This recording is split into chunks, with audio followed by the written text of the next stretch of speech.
All right. Good Monday morning, everyone. Oh my goodness. Okay, so like Canada and the North need to come get their weather. Okay, Texas isn't built for snow. We don't want your snow. So come get your weather. Okay, and that's coming from me. You guys, I did realize, before we go into everything, well, we'll just do it. You guys are listening to Author Talk with me, Amy, Russell, Valerie, and our lovely guest today is Luce Sutherland. So you guys, in my family, I am the only true Texan in my family. I'm the only person born and raised in Texas, right? And I know, How could that be? and my dad was born in Augusta, Georgia. I know, my dad was born in Augusta, Georgia, right? I believe my mom was in Alabama or Louisiana. My parents met in Louisiana. My first sister was born in Florida. My number 2 and number 3 were born in Colorado. I was born here.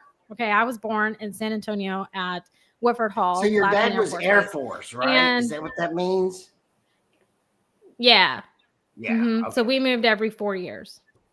Yeah. And so until recently, it really showed in my family that I am the only Texan because I prefer 115-degree weather and to sit on the beach versus having 3 to 6 inches of snow and being in the 20s. Okay. My skin is not built for it. My skin and my blood ain't built for it. So I've just decided that everybody that likes it cold needs to come get their weather because I'm not digging it by any means. So, and everyone in my family really wants the snow, and San Antonio's only getting like an inch of snow, right? So fun times, fun times. Now, you guys, if you're watching the show and if you're not, you're listening to the show, let me just tell you, I dyed my hair in emerald forest green. Okay. And I have given Russell full range today. So we're all going to take the heat together. Okay. She but gave let me me explain permission, why I listeners, did to it make before everyone's comment. like, I gave Why do him you want to be a permission. green And so chick? before everybody's going to be like, oh, Amy, having a midlife, a pre-midlife crisis. No. Okay. I'm not. I don't want to just be a green chick. So I have had blonde balayage hair for a really long time. My natural hair color, you guys, is like a deep brown, like an espresso, really deep brown is my natural hair color. So when it grows out with the blonde, it just looks terrible. And so instead of going back to my natural hair color, because I'm stubborn, I was like, well, I need a darker color. So when my hair grows out, it won't look as bad. Right. And so I don't know, for some reason, this forest green hairstyle kept popping up in my Facebook and I succumbed to it. I succumbed to peer pressure to do it. And so, it's different to feed off Russell's Star Wars green thing. My hands are green. The back of my neck is green. I'm not even going to lie to you. And so I am half of like a green monster. I'm not going to lie to you. So, that was my weekend. It was really fun. Amy, the wicked thing is going on right now. So you just ride that way. Oh my gosh. We'll roll with it. I'll roll with it for sure. If you had seen me earlier yesterday morning. Poor Josh. No. Okay. So here's the thing. Here is the thing. So Josh picked my color. So Josh does my hair, you guys. Okay. Times are tough and going to the salon and spending hundreds of dollars. No, I just make my husband do it. Okay. I go to Sally's, make my husband do it. I am the ratchet DIY chick. Not even going to lie to you. And so he picked my color that it was yesterday. And it was a jade blue. And homegirl wasn't working for me. So I went back and got the color that I originally wanted, which was this one. So it's, a darker color. But no, he was on board with it. I think now that he has seen it, takes some getting used to. Evidently, there's an attitude that comes with green hair, and I haven't embraced that, I guess, is what I was told. So I didn't know that attitude came with hair color. He will be leaving soon. Yes, for sure. But, other than that, but you guys, it is Martin Luther King Day. So happy Martin Luther King Day. If you're here in the States, it is also Inauguration Day on top of that. So if you're watching that, choosing to watch that, that is also happening today. Outside of my green hair, just living the dream for sure. But that was my weekend in a nutshell. My daughter's school is already canceled for Tuesday because, like I said, us Texans, if you throw the word snow possibility out there, we shut down. We literally shut down. Our roads are already, what is it? Brined. Yeah. Amy, we're shut down for 2 days. Here. We're shut down for 2 days here. I know we're leaning towards Wednesday too. You know, I'm telling you, us Texans, and I am a proud Texan through and through. We are not built for this. Okay, there is a reason that we're in the South, and that's for hot, humid weather or dry like an oven. San Antonio's dry like an oven, right? We're built for that. We are not. I repeat, not built for snow or cold weather. If it gets below like 70 here, we have scarves on. I'm not going to lie to you. So if you've never been to Texas and you come in the winter and you're in shorts and we're all bundled up, because we're not built for it. Okay. I'm just throwing it out there. We're not, and I love it. But you guys, I also have to give a shout out before, because last week I mentioned that I was going to get my trophy. I didn't get my trophy. I got something else. So Written Word Media, who I use all the time, I got to meet them when I went to North Carolina in October for the Women in Publishing event. They actually sent me like this really cute goodie box. It was the cutest thing ever. It went to my other house, so I had to go and get it. But it had like this cute writer's mug in it and everything. And so I just thoroughly was so excited about this mug. I'm a sucker for cups and mugs. That is my thing for sure. But what did everybody else do this weekend? I hope it's more vibrant than green hair. I hope it is for sure. So, Russell, I want you to go first because I gave you free range and I feel like you're dying to say stuff. Okay, I got to say this. And listeners, Okay. This is really important. Listen to this. Sometimes you wonder about the people that you listen to or that you follow on these shows. Last week, we had a good lesson in who Valerie was because of that whole nice thing that she, during her weekend introduction, and I thought that was one of her best ever. Today is a great example of you getting to see who Amy really is. She's someone who winds up with green hair and she laughs at it. I'm regretting this. This is Amy. I'm regretting letting This is you who go Amy first. is. She's the person that she's not arrogant. She's not really humble either. But what she is someone who can laugh at herself when she has green hair. So this is a real insight to who she is, and I love it. Okay. And though there's a million green chick on Star Trek jokes I could make, and I would love to, even the inappropriate ones, I'm not going to because I want to talk about this book that I sent you a picture of. And it's really weird. This is like the greatest time to be a football fan all year. You have the playoffs for college. You have the playoffs for the NFL. It's great. And this book, can you post that, Amy? Yeah, I'm getting it. I'm sorry you threw me for a curve because you were talking about stuff. I know. Okay, so this book was on Amazon, independent publishing by a retired baseball player. And A.J. Brown was reading this book during the Philadelphia Eagles game when he went to the sideline. Not this week, but last week. And the camera actually zoomed in on it. In the week since that was published, and the reason I'm hesitating to use this number because they actually on the pregame NFL talked about this book and argued about what this number means. On Amazon, the increase in sales of this book was 53 million times. Oh, can I pause real quick? They were arguing about what does that mean? Because hold on. Russell, can you say the name of the book? Can you say the name of the book in case people are listening? And thank you, Val, because I didn't think of that. You got me. It's Inner Excellence. It's by Jim Murphy. And A.J. Brown was reading it on the sideline. He had underlined lines that he was going over so he could help control himself.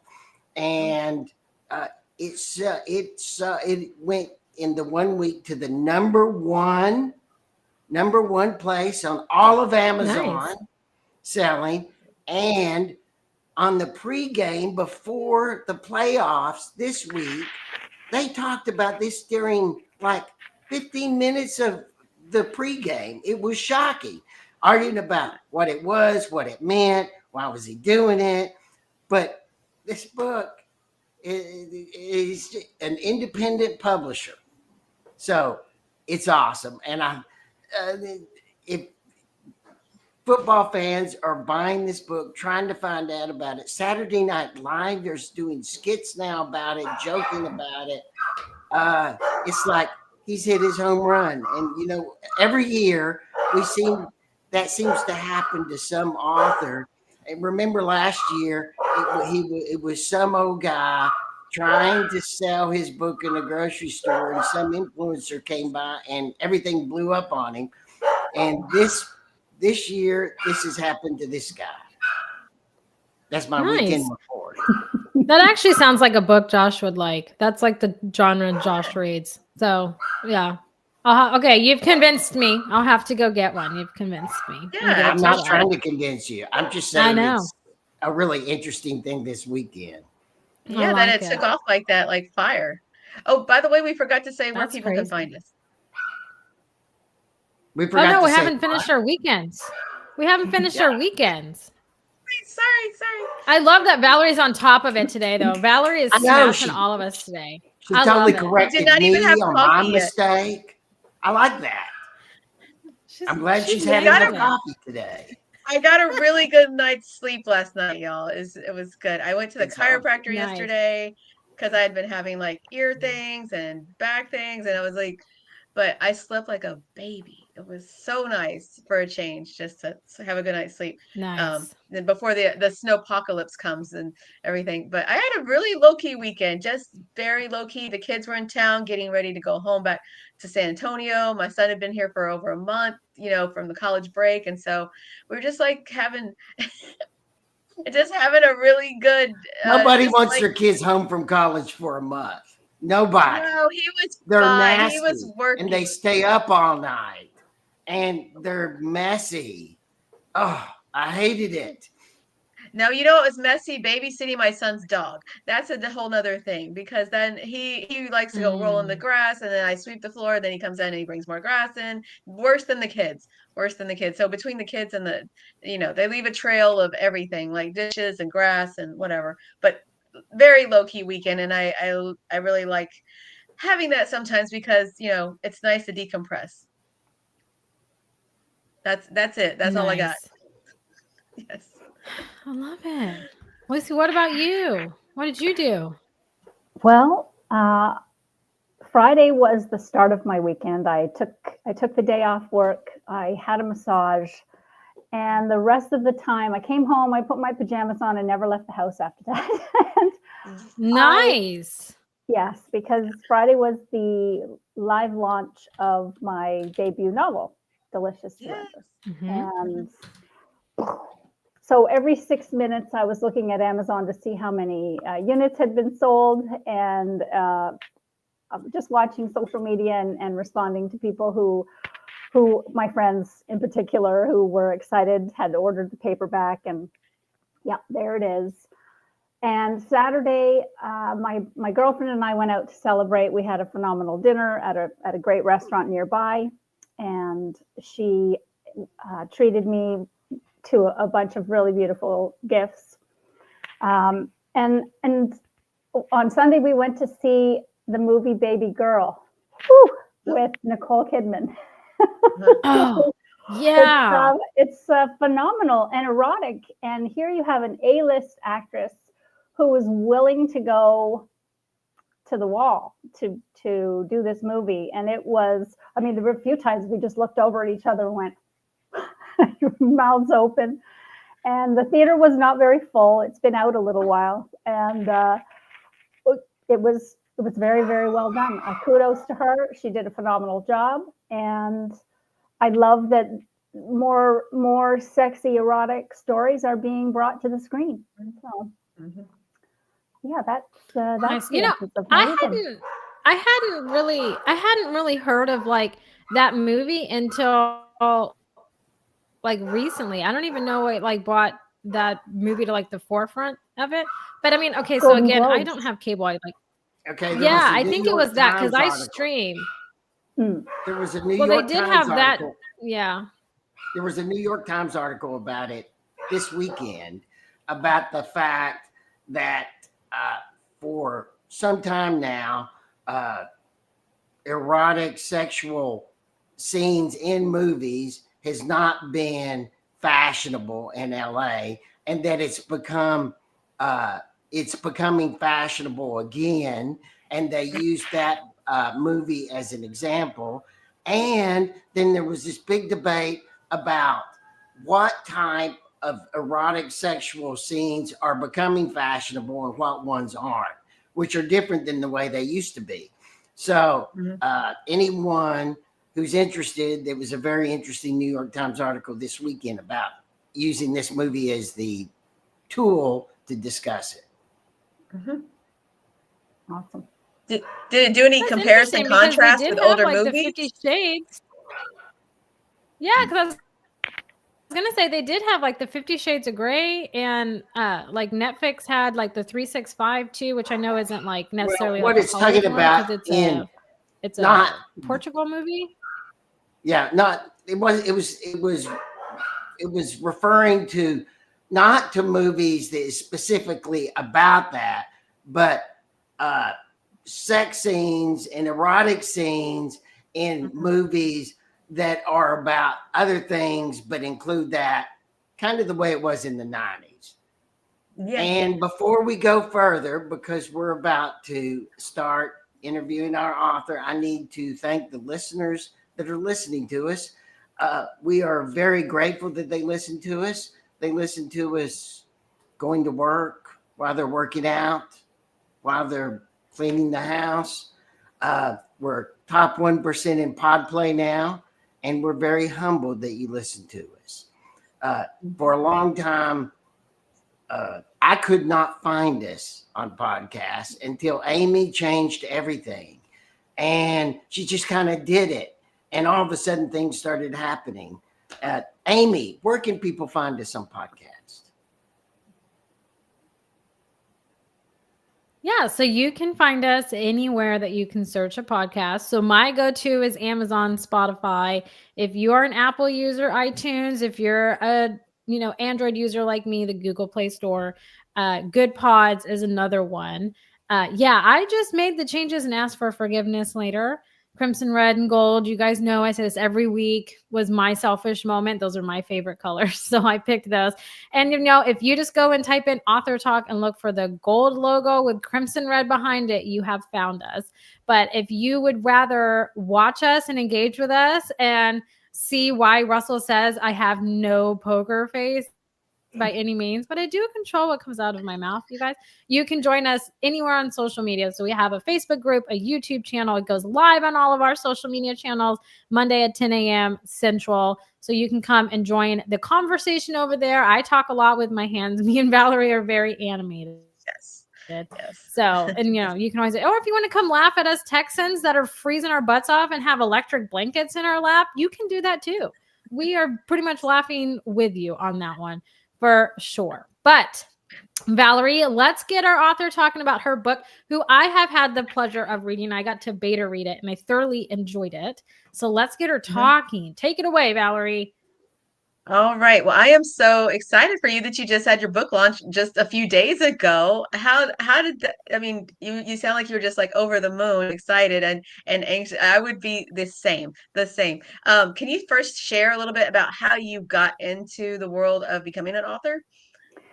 Sure can. It started unexpectedly about 30 odd years ago. And I think it was precipitated by the end of a long-term relationship. And I think I had been very discouraged about romance in general. So I started looking for books, and I found romance books that were sweet, and from a Harlequin romance all the way to the back part of the bookstore on the top shelf, those black lace novels that were out in the late 90s, I think it was. And started reading those and thought, oh, well, I have this creative buzz happening, and maybe I could write a story. And I did start doing it then, somewhere in the middle of those two types of genres. And I took a course at university to learn a little bit more about it. But I wouldn't let anyone read it. I felt that it was very personal. It was just mine. And I put it aside. Years later, because motherhood, a career, a lot of things got in the way of my being able to just focus on it, take time to do it. I put it aside. And it was actually COVID. I have to thank COVID for an opportunity of total solitude, isolation. And I was away from my family. I was actually in California at the time, and you couldn't see anybody. And I knew prior to that, we had some friends of mine at the office. We had a little book club going, and we were reading juicier and juicier novels. And I shared with them that I was a closet writer. So that had started the idea percolating again. And I decided in spring of 2020, it's about time, Luce. It really is now or never. If you're going to do this, shut up and start getting back to the computer and pulling a story together. And I spent a couple of months learning to build this roadmap, this structure of a story. And I wanted to do it right. I started with a story I'd created a number of years before, but never took too far. It was maybe 4 chapters of it were written. And that's how it happened. So 4.5 years later, I've got a book in my hand, and I'm ecstatic. The process was insane. You guys probably already know this. A year and a half of writing, a year and a half of editing, and then letting people read it, which for me was really one of the hardest things, because I look at it like you're going to strip and walk down the street naked, and people are going to read what you pulled out of your brain. So that's where I arrived at Friday the 17th. It was surreal. In a way, it is actually still surreal. So. In the book, Delicious Surrender, and it looks like it's going to be a series. So tell us a little bit about that. How many books are you planning in your series? I'm planning at the outset 3. And the way I built the first novel, there are three close friends who went to university together, and each the male characters, the stories will revolve around them. Like, that's the link, but each one is a standalone. So this first one takes place in the UK, in London and Scotland. The second one, in fact, I've got to make a trip to Houston. I've been there, but not in a long time. The second novel is the character who was raised in Houston. And the third is Florida-based, in my backyard. And there's a fourth that has started to develop, because there's a character in book 1 that I think she deserves her own story. And it's a female, she's a dominatrix. And so her story will be book 4. Mm-hmm. So that's how they're linked. But standalones, and each has a happy ever after. So will I know it is a series, but will people be able to pick up maybe each standalone, or will they need to read the first one, you think? It's probably best to read the first one, because their history is mentioned. Yeah. And introducing the characters. I guess, when you were talking about, developing your story over those years during COVID, and you did some research and training, how do you feel like your story building, shaped because of the genre? It's not a genre everybody can tackle, but, how did you just, I guess, build that confidence to, put that out there? It was because of a ton of reading. See my bookshelves behind me. I did a ton of reading. I did a ton of reading in my 30s, 40s, and so on, and felt I was equipped to cover the genre in particular, to take it put a different spin on it. But it's an erotic romance, which means hopefully it has enough plot to keep readers intrigued by what's going to happen, and how will they navigate what's suspense, and it's got a little bit of a thriller side of it. But I completely lost my train of thought where I was going with having read all these books. Sorry. And I feel like, Well, no, so I also, yeah, go ahead, Amy. oh, okay. I was going to say, so I've actually read Delicious Surrender, and I will say that it is one of the books that I've read. So I'm usually really good at kind of pinpointing the direction things are going to go and like twists and turns. It's like, I don't know, it's like a fun game for me. And this book for me, like, switched in a direction that I did not see coming. And I will say it's one of the more spicier reads, and the reason that I say that is because it does have a really strong plot to it.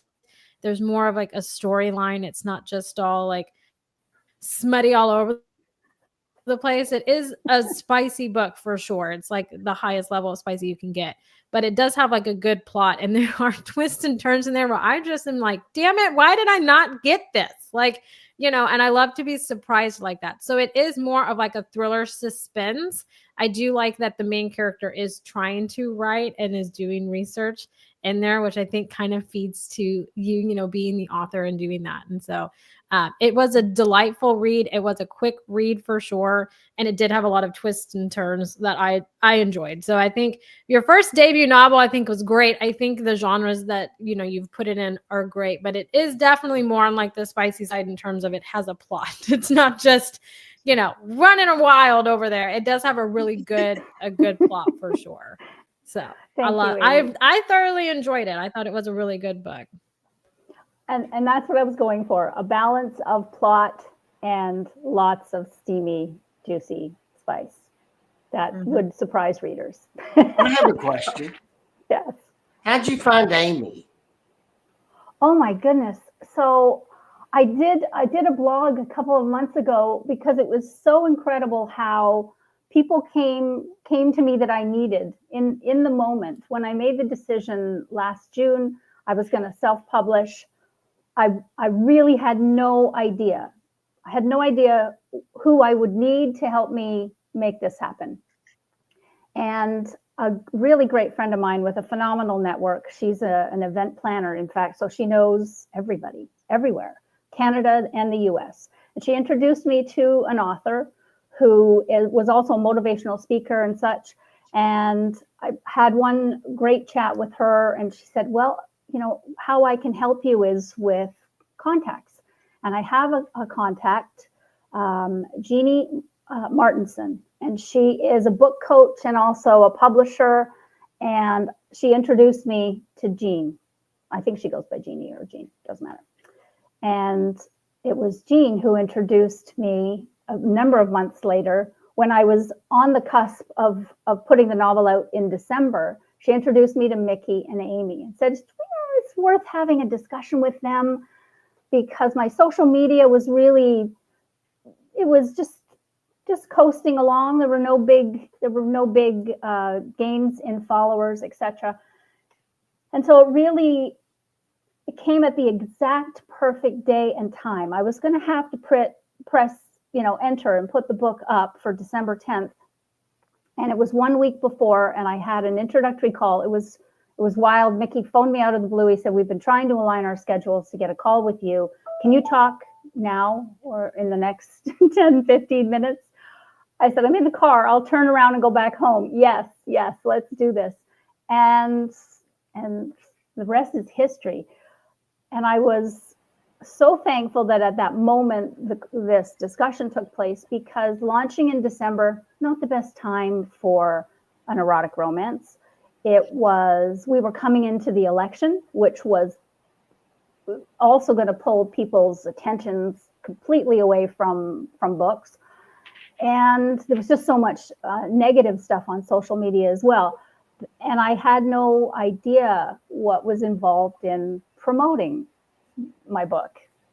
So that's how we ended up with in a convoluted way to a January launch, and how I met Amy and Mickey, which, wow. And I'm being put out there out of my comfort zone every day.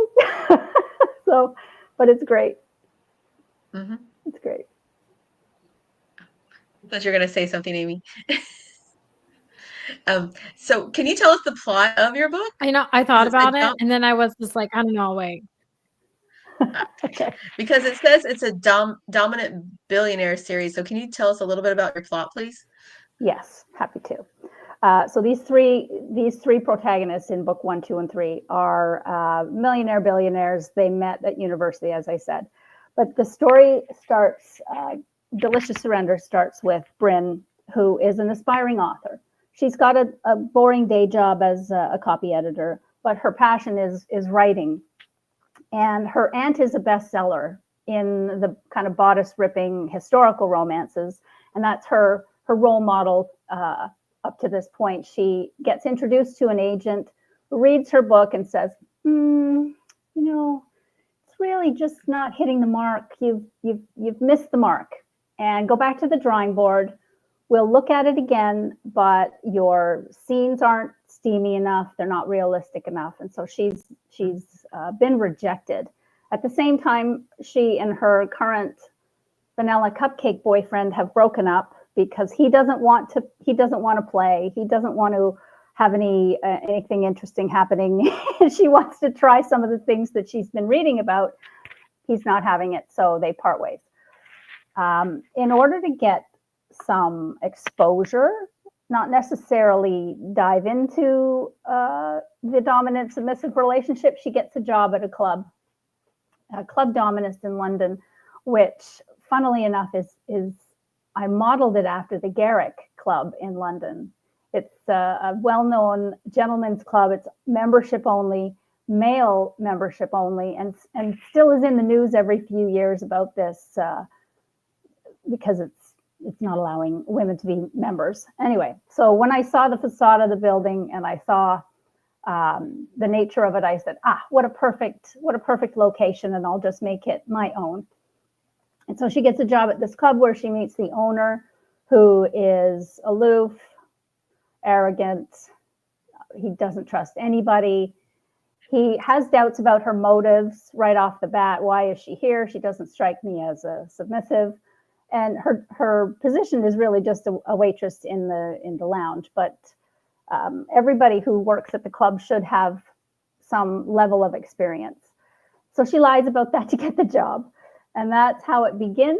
And they are attracted immediately to one another. The chemistry is there until he opens his mouth and is condescending. And she says, okay, the guy is gorgeous and he's a douche. So let's just stay clear of him. I'll play the game and everything will be great. And that's the beginning. And then, as Amy says, it twists and turns while she's working there and trying to understand the dynamics of the relationship. And she'd love him to be her tutor. And in the beginning, he's having none of that, but she wears him down. So it sounds like your female character, is a very strong woman. It sounds like your female character is a very strong character. Yes. And I always want to write strong female characters. She's not a pushover. The dom brat element in the description is because she pushes back. She doesn't do exactly what she's told. She's a little bit defiant and probably has been her whole life. And she's not going to just kowtow to him, even though she should. And her back gets up quite easily, but he's annoying her on purpose, which, it's a great dynamic. That grumpy sunshine dynamic just came naturally. And so I expanded on that. Mm-hmm. Yeah. Valerie, to give you an example, so there's a scene in the book, and I'm not going to tell you like where it happens, but there's a scene in the book where she's surprised to see him. She's like looking all good, doing all this, trying to impress, and then she realizes that it's him, and the attitude that comes off of her when she realizes who it is, that she's at like this event with, is just classic. It's just one that like a strong woman would totally do. If you've pissed her off enough and then you've surprised her somewhere, she's definitely going to like go to combat tit for tat with you, you know? And so it's the cutest scene. It's the scene that's like really stuck with me, but it's the cutest one because you can tell she's just like, what the hell? You're here? Like, you're the one I have to impress. I'm leaving. I don't need to impress you, you know? And it just sums up like their relationship and a thing. And I feel like that scene that's the one that's like strongly stuck with me, is like that scene. It's not like a sexual scene, it's not anything. It's just so telling of their relationship and like where it is, you know?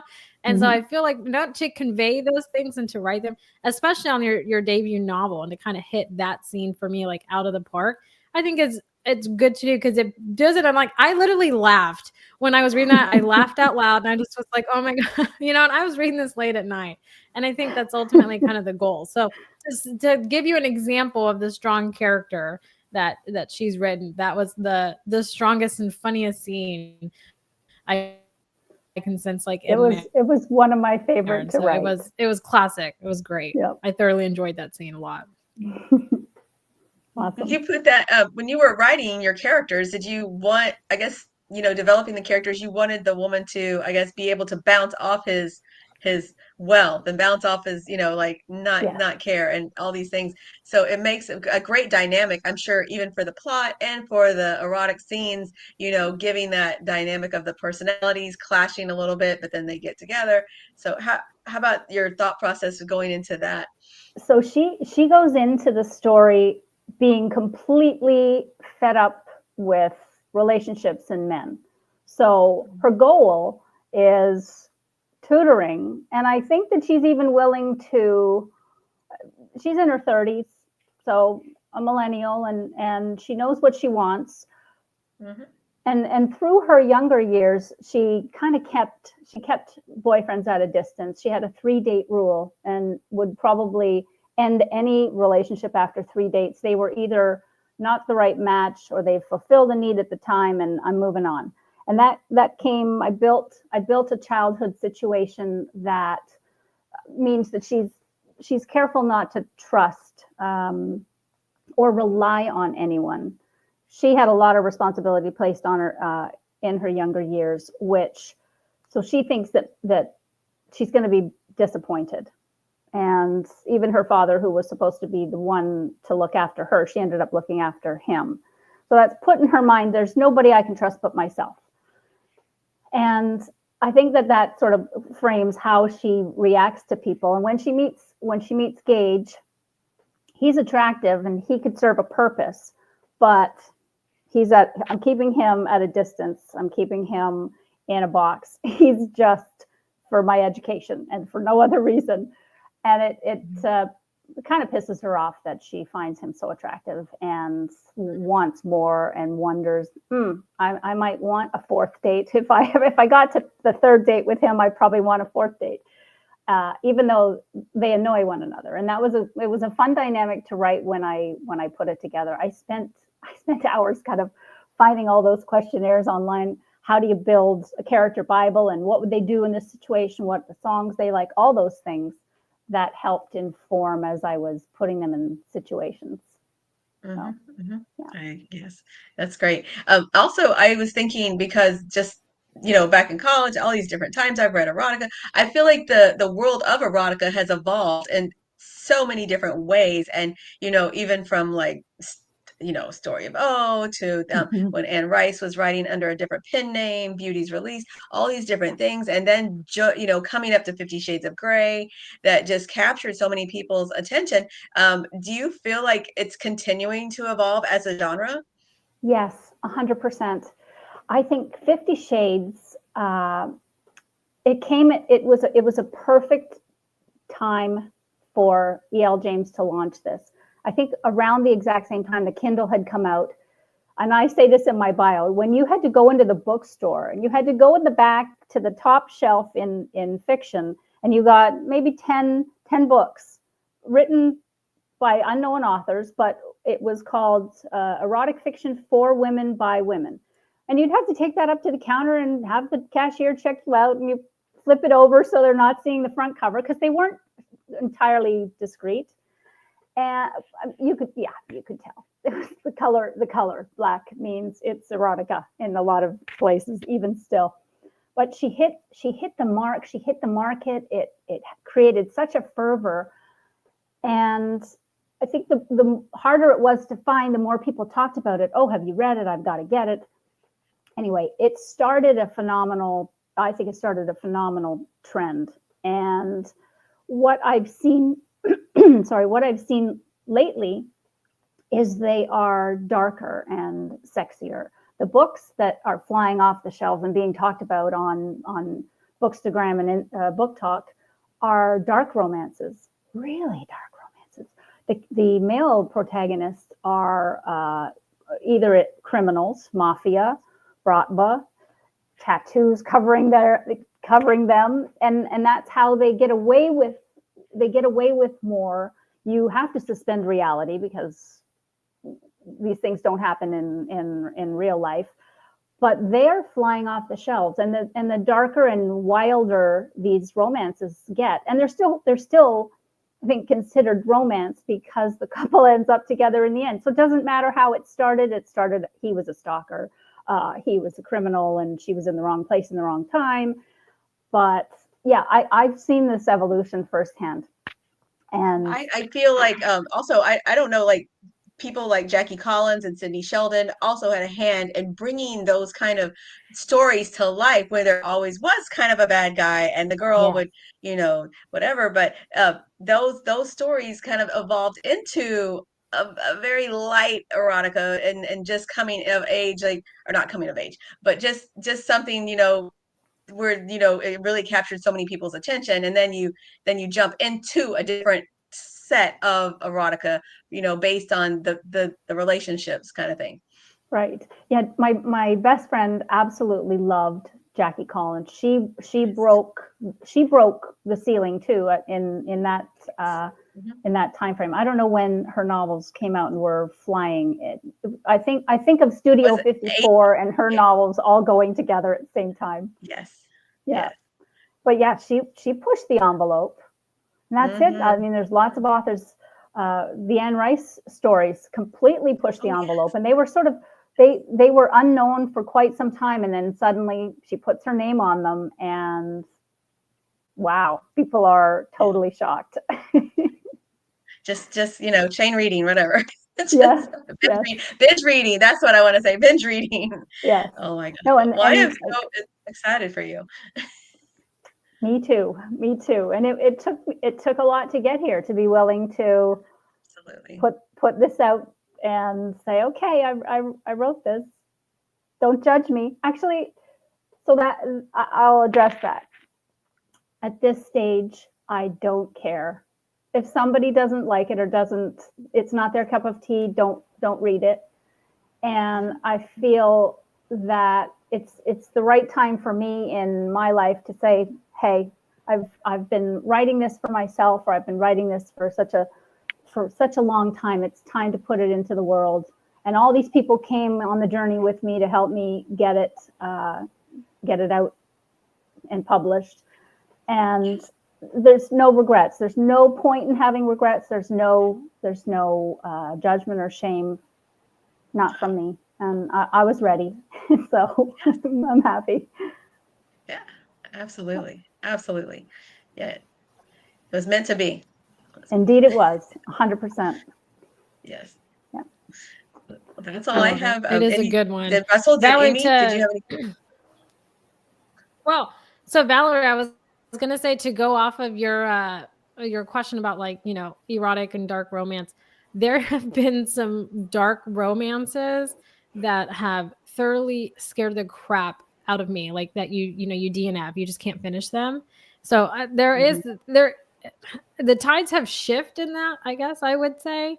In terms of, I think Book Talk also kind of helps, because they're all like, he's a 10, but he takes you from your wedding and makes you marry him, and then you're just like, oh my gosh, what is happening here, right? And so there's some pretty wild ones out there that I'm just like, I can't believe this is a book. Like, I'm concerned for that author. There's some pretty dark ones out there for sure, but I think it's an evolving market.